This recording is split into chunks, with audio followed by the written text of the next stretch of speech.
with sports media. So I worked with a lot of, collegiate athletes. And Yeah. so kind of transitioning now into working with people my age or, people in midlife kind of present different, struggles and different circumstances. So that was kind of going to be my first question to you, kind of a loaded question, but what is your educational background and how did you kind of land on the niche that you're currently serving, which is nutrition for women in midlife? So my background, registered dietitian. So been that for a number of years. And then I got a PhD in nutrition. So just, digging deeper into nutrition. And I started just a couple of years ago, my private practice here in the Chicago area. And I didn't quite know exactly where I'd niche, at first, you want to do everything. So, and as I started working with people, I noticed that I clicked with and really enjoyed working with women in midlife. I also, I would hear over and over, I'm trying the same things I used to do and it's just not working. I'm eating well, I'm working out, and still I've gained weight and I don't understand it. So, I sympathize with them. It's very frustrating. It can be easy to even start to dislike your body because it's not responding to you. So, and I hate that when we get into that kind of relationship with our body. So our body's pretty amazing. So, and I really want people to understand that. Highly capable women that are, doing so many things in all areas of their life are struggling with their health. And maybe for a while, they felt like they've kind of conquered the health realm. And some women, have struggled their whole life that I work with for sure. So, so that's kind of how it came about. I guess it's safe to say probably most people have like a complicated relationship with nutrition and with exercise. And I feel like an old ideology was like, okay, if I eat less and I do more cardio, then that equals I'm gonna lose fat. I'm gonna, be skinny. But as we age and even just in general, I feel like that's not always effective. From a metabolic standpoint, from a nutritional standpoint, could you explain why, what's happening there? So a lot of people think their body's broken. They're like, why isn't this working? So, we get this calorie in, calorie out just doesn't, it's a place that you can talk from, but it doesn't work that way. It's much more complex than that. And when we're talking midlife in particular, there's that estrogen that lowers. So, and the estrogen has so many functions in the body.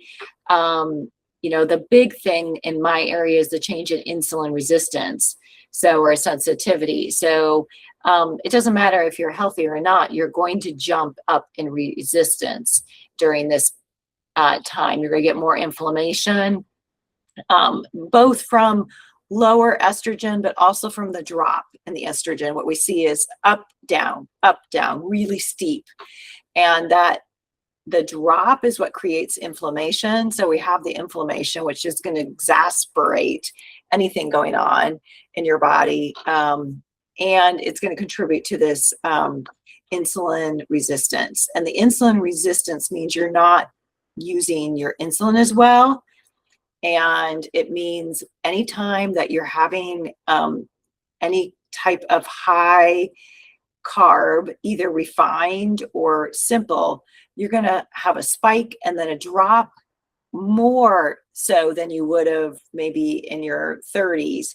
And that drop is going to bring on huge hunger pains, cravings, possibly. You're not going to have steady energy. It's just going to be like you feel like you're fighting your body. So that's a big thing. Then the muscle loss, so that happens with the estrogen going down, some other changes, but basically muscle is breaking down. If you're doing resistance training, then you can, you can kind of even that out-ish in theory, but you're going to have more trouble putting on muscle during that phase. So especially this perimenopause. Now, when you get to menopause, things stabilize more so. You're not back to your 30s, but things stabilize. So you might find you put on muscle easier then a little bit. You might find that your insulin resistance a little bit better. But again, I don't find people really go back to their like 30s in menopause. So higher stress load. I mean, what happens is your body just, again, is it doesn't have that padding of the estrogen, and the estrogen is kind of in a lot of cases, a padding for that stress. So if you're stressed, you're just going to be a whole like 3 more rungs of the ladder stress. Things are going to hit you. And even some things that normally wouldn't have hit you. I've had women say, that's why I yelled at my husband for vacuuming. Like, I never yelled at him for that before. So, and then, if you're normally a very anxious person, it's just going to be more, it's just way higher. It's not just a little bit, it's considerably higher. And I'll bet the rest of the family has noticed too, whether you've like kind of come to grips to it. So that's where really, that's going to feed into cortisol, which is going to feed into some changes in hormone that could contribute to belly weight gain. I don't want to say this is all like this step, then this step, but all these things happening together, there's a shift in the fat repartitioning. So again, without the estrogen is now going from being made as part of your reproductive system to now being it's being made from your fat, actually, is your primary source once you're pass through to menopause. So because of that, it's just, there's so many things at the micro level that are different. You're going to then, some of your subcutaneous fat is going to transfer to visceral fat. So we find that women midlife gain on average 22 pounds, and they go from 8 to like 10% visceral or belly fat is the mainstream term, to like 15 to 18%. So, and your body's aging too. I have women tell me all the time, like, I just don't like my belly and how it feels. And it's like, I get it. We can lose some weight a little bit. We can, tone that up. But the truth is we're different. We've, usually had children at this point. Our body, our skin, even on different, all areas of our body is going to be a little more stretched, so to speak. So there is a change, and it's just, it's a matter of appreciating your body. It's taking you this far. It's a privilege to be alive. It's a privilege to be able to work out, to me, really. I know we want to feel like we're in our 30s, but I just want to feel energetic and alive and healthy. So, and that can be done with the weight training, with eating and nourishing your body rather than restricting it. So many things become more, just more impactful that maybe you didn't notice, but you were kind of not tightened up with in your 30s.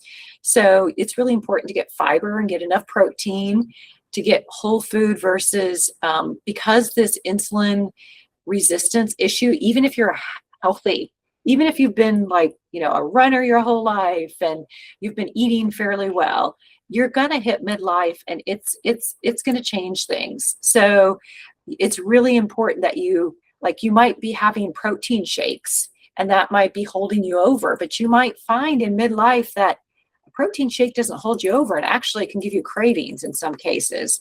So you need to change, maybe just look at changing some of your sources of food, more whole food, more structure in it. We know structure is really, really helpful for food.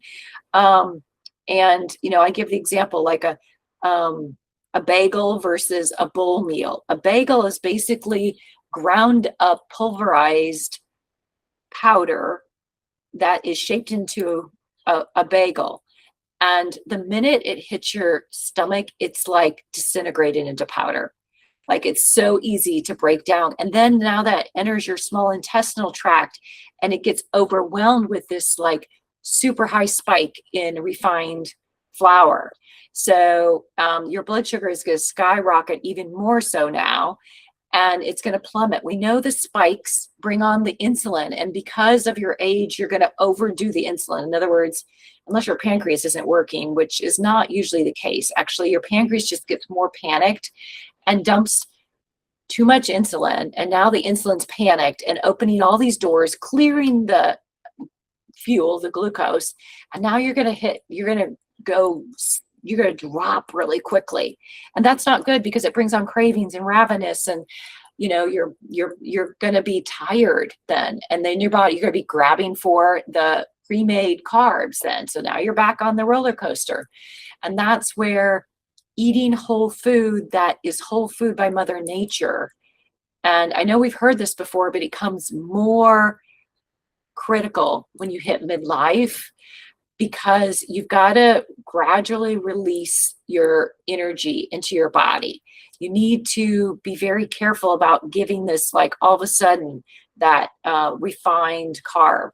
And that's where, like, just do your own experiment, like drink a Starbucks drink with lots of sugar in it in the middle of the day, and notice you're going to, on average, your spike is going to be 0 to 2 hours. You're going to get a spike. So you might get a little surge of energy from that, from the sugar, but you're going to drop. So by 2 to 4 hours, you're going to drop, and you're going to be tired.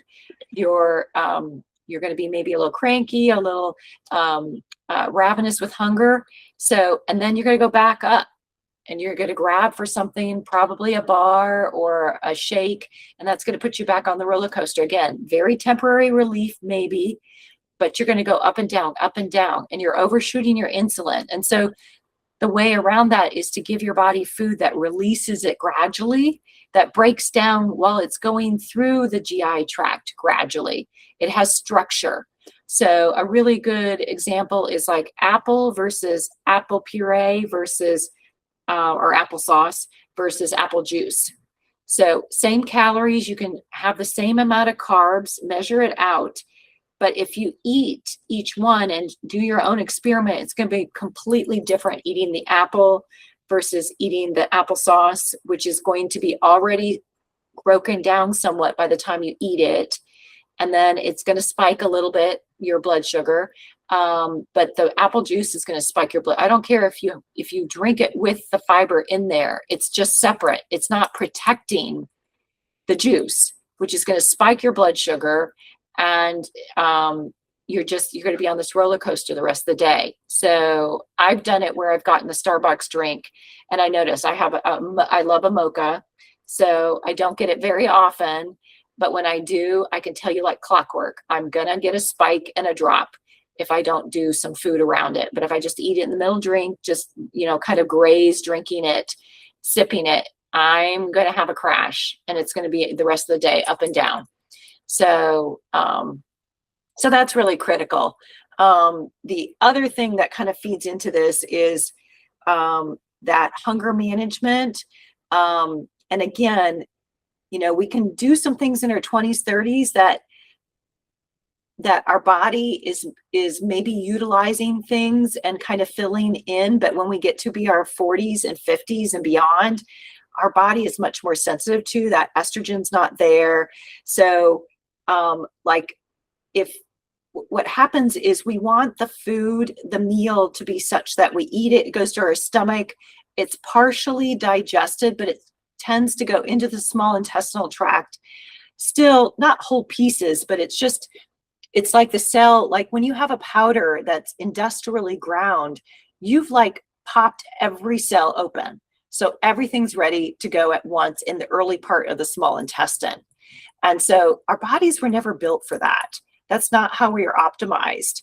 So our bodies are meant to unpack this as it goes, because our small intestine is 22 foot long. It's wound up in our belly button area. And it's meant to, there's things that are meant to be absorbed along the way. And we're just not utilizing that.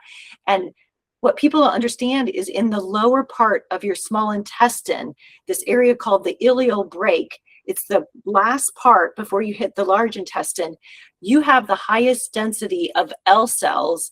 And L cells are important because L cells release the hormone GLP-1 and PYY. And those are both fullness. They make you feel full. So when we eat whole food that has fiber and is being just gradually digested as it goes, it's going to hit that and make you feel full longer. So that's good. But when you're having the juice, it's not going to make it there. And you're not, or a little bit, it's not going to really hit the intensity there, the density.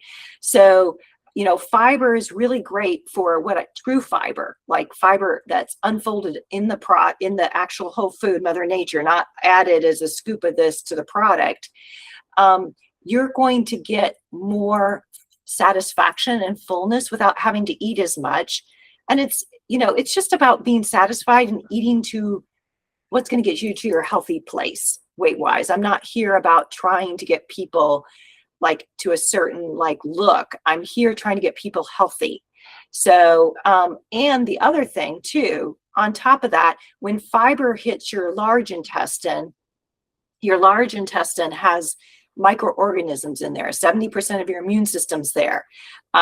It has trillions of microorganisms, 4.5 pounds in an adult male or female, both adult female and male, 4.5 pounds. And these microorganisms, their food is the fiber.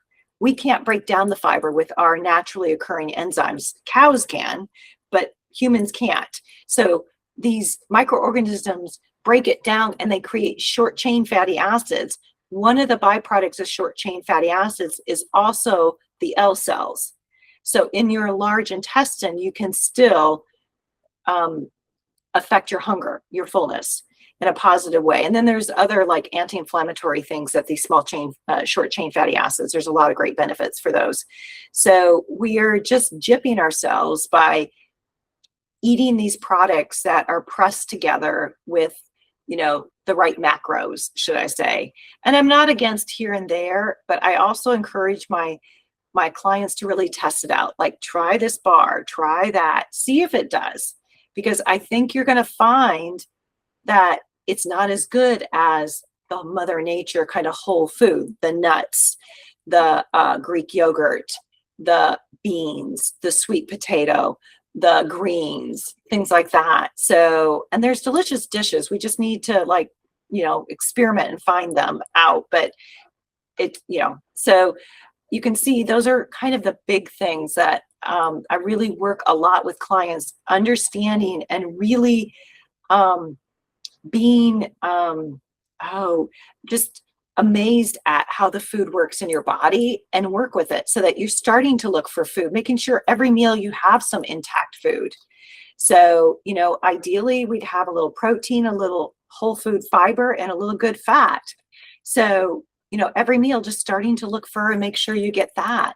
Starting to, put pumpkin seeds in things. Pumpkin seeds have good fats and they have protein, good protein in them. They have fiber. So those are great things to add in. So there's, hemp seeds, another one. And hemp seeds are like fluttery little things. You put 2 tablespoons in and you're like, I hardly knew it was there. But it's great protein. It's great fiber. It's good fat. So okay, so I've been going on and on. You can see I get, you're nodding and I'm like, okay, I'll keep going. So, yes. I'm jotting my chicken scratch, trying to take note. Oh, that's good. That's good. So a follow-up to one of the points that you made was implementing. Obviously, we know what's good for us. We know what we should be eating, but maybe the hardest part, especially for some women, they feel like, well, my body's working against me and mentally there's fall going on, that's working against me. I feel like people tend to look for excuses to fall off. Someone brought donuts into the office. Well, I guess my whole day's ruined now, or I missed my workout this morning. Let me just skip the rest of the week. How do you kind of confront those types of things? With the donut, I haven't had a donut in years. I'd love a donut, but I know what it'll do to me. I know clearly I'm going to be starving. And I don't want that. That's going to be distracting for my work. I'm going to be scrambling for something to eat. So I know that that donut's going to make me super hungry. So it's a matter of go ahead and eat it and see how it makes you. Pay attention. So, and then see if the next time you can bring in some overnight oats or some, egg bite, grab one even at Starbucks, an egg bite. So that's going to be much better and satisfy you much better. So, a lot of people, are very busy, and they, skipping meals is one of those things that it's just not good for our, it's not good to be grazing per se, but we need to eat every 3 to 4 hours, most cases. So during the daylight hours. So that's an area of just helping people plan and helping them have things at work, have maybe even in the car if they're a mom, sort of thing. And it needs to be stuff that tastes good, okay to good, but it doesn't taste like a dessert. Like it's not, that's not what we should be eating all the time. I say sometimes think of a Venn diagram. So we've got what is healthy and nourishing, and then we have what we enjoy. And we're just looking for the crossover there. So I had one client that she was putting these bars in her glove compartment, and she was eating 3 a day. And I asked her how they tasted, and they were essentially mini Snickers. So I'm like, well, no wonder you're eating them. You're just thinking about them the first time you get in the car. So, but you want to be, if you're out and about, you want to grab something that's going to hold you over. It's not about, I need to eat something that's super delicious celebrating my birthday. That's not the right time. So you want to eat something nourishing. It doesn't need to be yucky, but, being prepared for that, having things like that. When you travel, having things to travel. So just planning ahead, and planning is a big part of what I work with clients, because planning, you can keep your goals in mind. Whereas if you make a decision in the moment, you're going to bring in how you feel, and how you feel might be sad, stressed, upset, tired, like you need a friend. Those are all dangerous kind of emotions to be making while you're making a decision about food. So yes, we do it occasionally. We're emotional creatures. I get that. So, but if you really want to be healthy, you've got to plan ahead and not have that in the picture. You plan ahead for enjoyment and for nourishing. So, and there's things, I promise you there's things. If you're curious and open-minded, and I can tell my clients right away that are. So they're just like, okay, I'll try that. Okay. And if it doesn't work, it doesn't work. We'll find something else. So, and oftentimes I find my clients, they just start to solve their own problems. They start to see, well, that's not working. So I need something else that has fiber. So let me see if this will work, sort of thing. So building it in a way where it's autonomous and they feel in control. Because I think that's where people get lost, is just a lack of a plan. yes. I noticed in your process, like you said, we don't really count calories. I feel like a lot of people get caught up in calorie counting. The labels on products can be 20% off. So whenever it says 200, just assume it's 240 calories. So first of all, you're putting a little too much weight into these numbers, first of all. And secondly, it's the quality that really matters, what you put in your body. So that physiology, how it reacts in your body, that's really important, like we just talked about. Now, that being said, I mean, calories do have a place, and I do calculate calories on everybody after I see them the first time, just so I have that in my head when I'm listening to them. Do I feel like they're under eating, under fueling? So, and a lot of women will do that, especially midlife. They'll start to cut their calories back. Or I get women in midlife that, the doctor has said, you really need to lose weight. You're carrying around 50 extra pounds. So and then they hand them like a 1,200 calorie kind of sheet. And so this poor gal will go off. And I've had many clients that will go off, and they're intaking anywhere from 800 to 1,200 calories, and they will lose weight. But then they come to me when they plateaued. So, and their body has adjusted to that. It's gotten scared, and it's adjusted. Your body can stretch calories, stretch your budget. So it's not good. It's making, some things it's not doing quality wise in your body, but it can stretch your budget, so to speak. And we don't want that. It does that when it thinks there's a famine coming. And so, and so I've had more than one client that's been at 1,200 calories and still has like 30 pounds to go. And I'm like, we cannot go down at 1,200 calories because you're gonna be left with because as you reduce your weight, you're going to, reduce your total intake to hold that weight. And so I'm not going to have anybody below 1,000.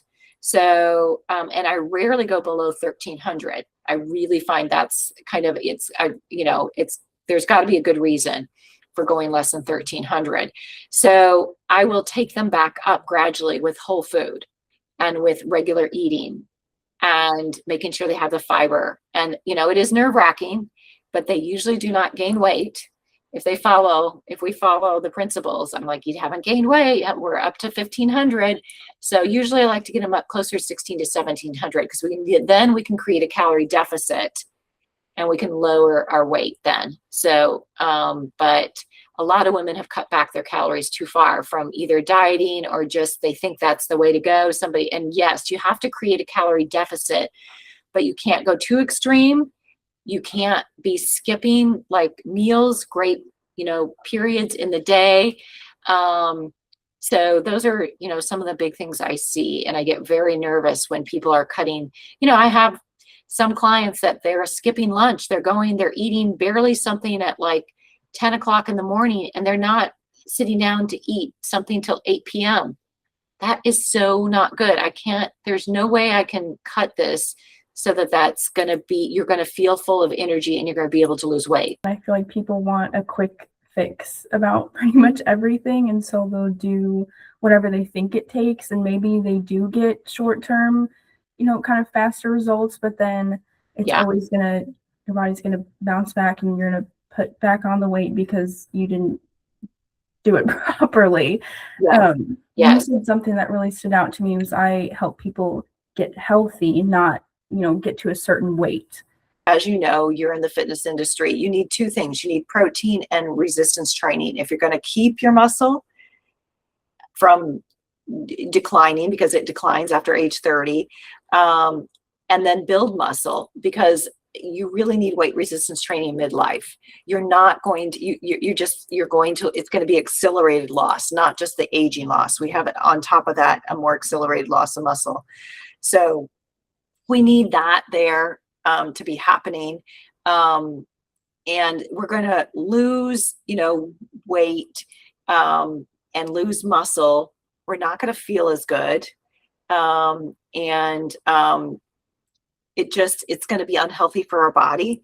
The muscle takes up the glucose much better. When we have that there, we feel much better. There's so many, you're going to be able to keep your weight easily. And when you lose weight, everybody's a little different, but when you lose a large amount of weight, saying like 30 pounds, a significant amount, your hunger goes up. That's been documented by research. So you've got to be ready for combating this some way. So you've got to be ready. And what we find is, exercise does help, but eating more whole food, more fiber, well-timed is going to help with that increase in hunger that many people are going to find when they've lost, 30, 50 pounds. So we hear about sarcopenia and the muscle loss when we get to that age of menopause. What place does functional resistance training have on top of, nutrition, or would someone be better off doing HIIT training? Like, kind of what's the difference? What role does that play? We need some weight resistance training, definitely. So we need some building and maintaining that muscle. It's gonna help us preserve our independence, really. So as we get older, and that's really, really important, carrying the groceries, just getting around, bending down, up. I know it sounds way far off, but once you hit midlife, it's around the corner if you're not careful to just keep active. So, but resistance training is the way to go, and having, programs with trainers trainers like yourself that are using the full body, not just isolated triceps and biceps and quads, that sort of thing, but full body movements, that sort of thing. So, that's really important. The HIIT is something to consider in midlife. It kind of depends upon where you are with health, but HIIT has a place.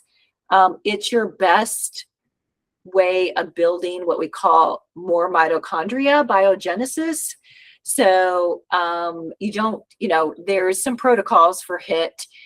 It's one of those things that you have to be consistent with. In other words, a couple times a week to see, results. And especially as once you're in midlife and menopause, it's going to take a lot of consistency, but you can develop more mitochondria. It's not going to double because you do lose a lot. By the time you hit your 40s, you have reduced your mitochondria on your whole body by, I don't remember what percentage, but there is some. So that is, the more muscle you can put on, that's going to help with the mitochondria. But the HIIT, we do see that's probably the most efficient at putting on mitochondria.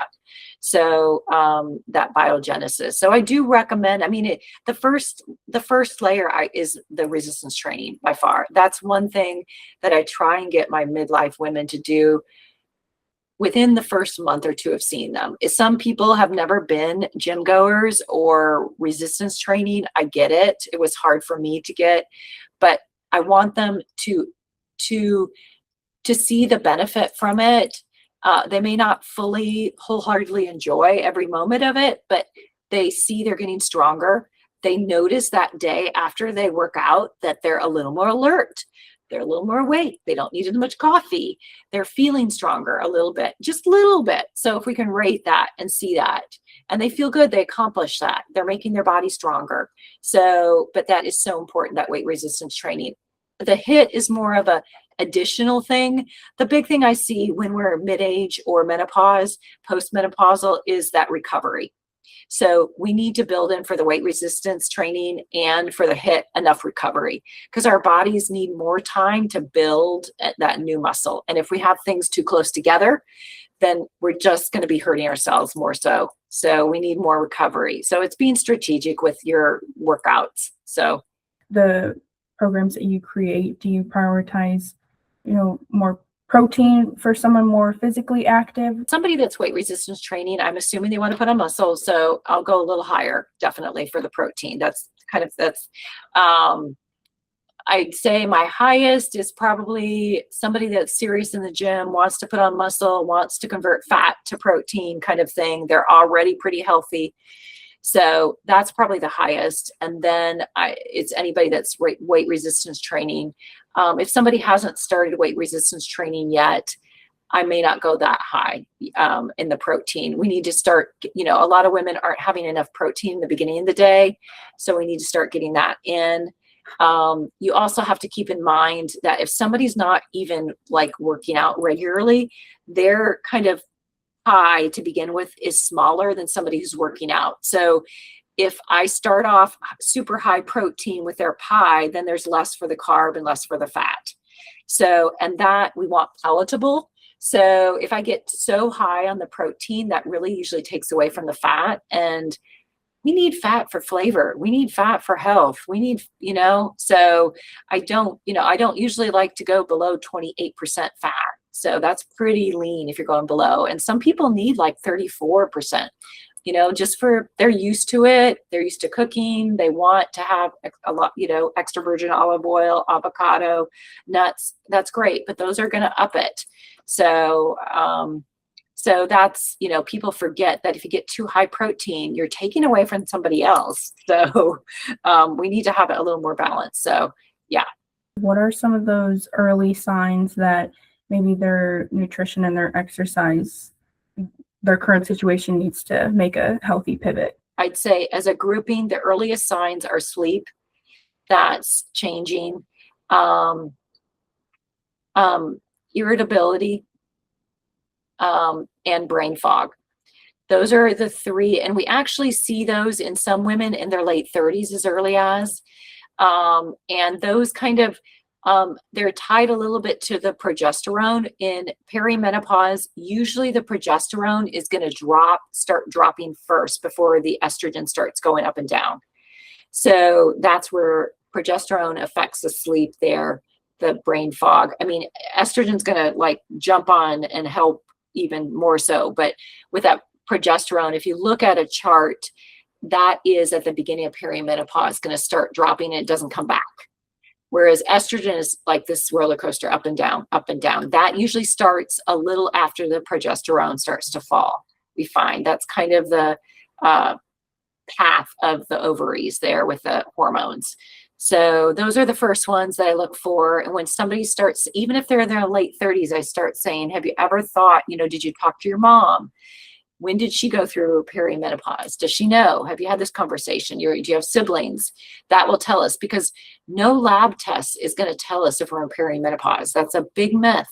So I have a lot of women that come to me and they're like, oh yeah, I'm getting my labs drawn to see if I'm like in perimenopause. And I won't say right out that that can't be, but sometimes labs help contribute to the conversation, but in no way are labs a determiner. They're not a diagnosing determiner of perimenopause. We don't have, because the estrogen is going to be up, down, up, down. It might be, it might be perfectly normal when you draw your labs, but a week later it could be really high. So that's not going to tell us. So that's why listening to the symptoms is really important. Knowing your age, that sort of thing. And then having a talk, when it becomes quality of life, we want to have a talk with a provider, but getting somebody to start recording their menses when they're having that, how close, if regular they are, or if they're further apart or closer together. Typically in the first part of perimenopause, there'll be a little bit of irregularity and it'll be a little closer together. Typically, not everybody. And typically the later part of perimenopause, they're a little further apart. You start getting a little skipping.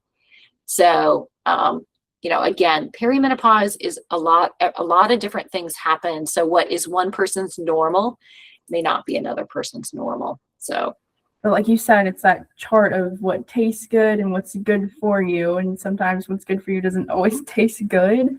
Yeah. What would you recommend, maybe 3 top foods or top ingredients that every kitchen should have? I know earlier you mentioned like pumpkin seeds or hemp seeds are really easy to incorporate. Yeah, very easy. So, after that, it's, again, I don't know taste preferences, but, finding a version of a tahini sauce. I know that's not like what you were looking for, but like a tahini sauce is very common. Like you add that, a little bit of tahini with some garlic and powder and onion powder, a little bit of water, maybe a dash of maple syrup, a little bit of lemon juice, and that's the basis. And from there, you can pour that over a bowl with cabbage or broccoli slaw, with some chicken or beans, or, again, you're layering in that whole food kind of vegetable fiber. You could have a little bit of brown rice there in the bottom of the bowl, layering in maybe some greens with the cabbage or the broccoli slaw, and, put that tahini on so it tastes good. You can even add like a teaspoon of sesame oil to give it that kind of toasted sense. And maybe even a dash of soy sauce or coconut aminos is usually what I use. So coconut aminos is much less sodium than the soy sauce, but that gives it umami flavor. Or you could add a little peanut butter if you like a peanut sauce. You could substitute 1 tablespoon for the tahini for peanut butter.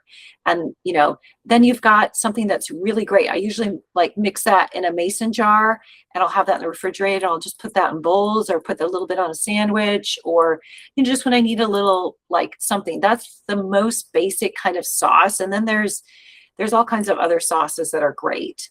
But figuring out how to flavor things. So, the cabbage is kind of a strong flavor. So you need that onion, that garlic, you need that soy sauce, you need that maybe peanut flavor in there. So that's going to offset it. And then if you put some pumpkin seeds on there, that's going to give you crunch. So, and that's going to be really nice. So, there's so many suggestions out there for nourishing bowls, but I do suggest this, usually like a little bit of brown rice. You can even get brown rice frozen, like already cooked, or you can use Success brown rice that takes 10 minutes to make in the box. It's parboiled. There's nothing added to it. It's just cooked and stopped and put in a box. And that takes 10 minutes. Just a little bit of that. That's going to be a whole grain. And then your veggies, you know, a cup or two of the veggies, and then your protein, chicken or an egg or beans or pumpkin seeds or tofu. And then that sauce and some crunch on top. You know, even some nuts on top. Chopped up nuts is really nice on top as crunch. But that's going to satisfy you. That's going to make you full for hours to come, at least 4 hours if you do that. So, but those are things. So, you know, I don't know people's preferences, so I hate to say, but, you know, the coconut aminos is something I use a lot. So that's a good ingredient, the tahini. I make sauces with that. I make my own reduced balsamic. I take balsamic vinegar and I boil it down to like a fifth of the size, and I put it in a squeeze bottle, and I put that over salads and veggies whenever I just need a quick something. It's like, instead of a salad dressing, it's just something that spices up things. So, you know, just figuring out what, you know, you may not like any of those ideas, but I promise you, there's ideas out there that you love. You just need to get out there and experiment. You know, 5 no's, 1 yes. Keep the yes. Just keep going. Before you know it, you'll have 5 lunches you love, 10 dinners you love. You know, that's what you need to do, is build that repertoire up so that you rotate those things and make it easy that you love. I personally am a condiment girl. I put condiments on everything. So I'm definitely going to go home and make a giant jar of tahini. Yes. So what is one thing that you feel like people maybe get wrong about their metabolic health? Focusing only on protein. There's a lot of push for protein, and protein's great. Protein is, so don't get me wrong. But you also need to have that fiber in there somewhere, the whole intact fiber. That plus the protein is going to give you the steady energy. It's going to give you more of what your body needs. It's going to be reassured. So I'd say that's probably one of the top ones. And then just the idea of the quality of what you eat matters. So there's a study actually that I quote to my clients a lot that was done in 2019, where they took subjects and they had them stay in a dorm for a month. They couldn't leave. It's called the National Institutes of Health Metabolic Ward, but you can call it a dorm. But they were paid $5,000 to stay there for a month, and they fed them for 2 weeks 80% ultra processed food, and the other 2 weeks minimally processed food. They matched them for all the macros and sodium and fiber and sugar, and they found on the 2 weeks that they ate the 80% ultra processed, they overate their needs every day by 500 calories, and they gained 2 pounds in that 2 weeks. And on the minimally processed, they took it off. So they maintained their weight. So again, that whole food intact structure is really, really important. And I do have people that ask me, well, maybe the processed food just tasted better. And I'm like, they actually did quiz them on that, asked them to rate the meals, and they found that there was no difference between the two on the rating. And actually, a lot of the subjects went away because they paid attention to how they tasted. They commented that they could tell the minimally processed really was satisfying for them. So they really liked it. So yes. So, and that's another thing that happens a lot, is people are not aware of their food. They just get mindless eating. And so I try and help my clients become more aware of the taste. And if they don't like it, I'm not going to have them eat it. But a lot of times, some of the processed food we're just shoving in our mouths and not tasting and not seeing if we want to stop, maybe, or maybe even we don't even like it. So I'm not saying everything, but, you know, just being more aware and being aware of, how do I feel after I eat this? Gosh, I feel sluggish this hour later. Whereas if I ate this and stopped the bowl meal that I talked about, you're going to feel more energy. One of the things that I feel like I try and emphasize is like having that mind-body connection. Like if something's wrong or if you need something, your body's going to tell you. Yeah. It will tell you every time. What do you feel like people need from their fitness coaches at this, at this time? Encouragement with the resistance training in a way that they enjoy to some degree, being consistent, and not pushing like too much. What happens a lot is people just want to push more because they've gained the weight. And it's really more about listening to your body, giving it that recovery and being consistent. So not being sporadic. So consistency is your best thing if you want to be healthy. So I'm a big believer in, eating, nourishing and delicious food.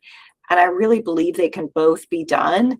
And, I really feel like there's this kind of myth that if I switch over to eating nourishing food, that I'm going to lose out. And I'm here to say you're losing out if you're not eating the nourishing foods, because there's just a different experience when you're eating something that's truly satisfying, both in taste and how it feels in your body and how you feel afterwards. So, people feel like it's like a jail sentence in a way if they haven't really crossed over to eating delicious, nourishing food. But a lot of my clients they're like, it's hard to explain, but I really like now the food that I eat. And it's just so different. So, I just want people to know that try it out. You might find that you actually like eating this way more than you did when you were eating kind of your more processed, kind of quick grab and go stuff. So it's really about nourishing and listening to your body and appreciating it. And you're going to feel life in a new way once you can do that. So yeah, but it takes a village. It takes people like you and I working with women, encouraging them. And, it's a journey. Thank you for your time and thank you for your insight. I learned some new things today. So I know there's a lot to be taken away from our conversation today. I'm really appreciative of it. Thank you.